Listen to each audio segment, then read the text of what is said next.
Devgadh બારૈયામાં DAP ખાતરની કાળાબજારી સામે તંત્રનો દરોડો 400 થેલીઓ સાથે ગોદાઉન સીલ કરવામાં આવ્યું। દેવગઢ બારૈયાની મેંઢરા ચોકડી ખાતે આવેલા ખાનગી ગોદાઉન પર જિલ્લા ખેતીવાડી તંત્ર દ્વારા સરપ્રાઇઝ રેડ પાડવામાં આવી હતી।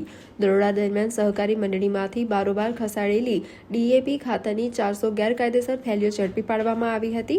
તપાસમાં આ ગોદાઉન બારૈયા અનાજ ઉત્પાદક અને ગ્રાહક સહકારી મંડળીનું હોવાનું સામે આવ્યું છે, જ્યાંથી ઊંચા ભાવે ખાતરની કાળાબજારી કરાતી હતી। ઇસ્માઇલ બાજી નામના શખ્સ સામે કાયદેસરની કાર્યવાહી કરી ગોદાઉન સીલ કરવામાં આવ્યું છે। ખેતીવાડી વિભાગે સંસ્થાઓના લાયસન્સ રદ કરવાની પ્રક્રિયા શરૂ કરતા કાળાબજારીઓમાં ભારે ફફડાટ વ્યાપી ગયો છે।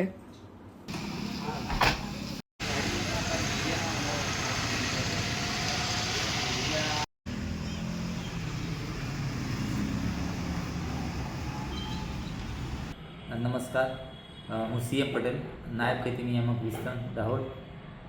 આજે રોજ તારીખ 14/8ના રોજ ખેડૂતોની બાતમીના આધારે અમે દેવગઢ બારિયામાં એક શંકાસ્પદ જગ્યાએ ખાતરનો જથ્થો સંગ્રહ કરેલો છે એવી બાતમી હોય તપાસ કરેલી છે, જેમાં બારિયાની બહાર મેંદરા ચોકડી ખાતે ગોડાઉન નંબર 7માં બારિયાના જ 2 ડીલરો દ્વારા ડીએપી ખાતરનો 400 જેટલો બેગનો જથ્થો શંકાસ્પદ રીતે સંગ્રહ કરેલો છે। આથી આ જથ્થો આપણા આ ગોડાઉન નોંધાયેલું ન હોવાથી એ જથ્થાને આખું ગોડાઉન સીલ કરવામાં આવ્યું છે હાલમાં, અને વિગતવાર તપાસ કરીને એ બંને ડીલરોનું લાયસન્સ રદ કરવાની કાર્યવાહી કરવામાં આવશે। સર, કયા કયા ડીલરો સામે આ કાર્યવાહી કરવામાં આવી છે?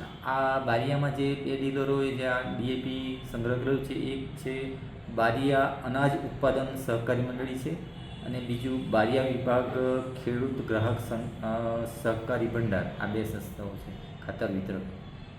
હાલ શું કાર્યવાહી ચાલી રહી છે? હાલ અમે ગોડાઉનને કમ્પ્લીટ સીલ કરી દીધું છે અને નોટિસો પણ અપાઈ ગઈ છે, અને એમની ખરીદીની આખી વિગતો મળી હતી, એમનું લાયસન્સ અમે રદ કરવાની કાર્યવાહી કરીશું।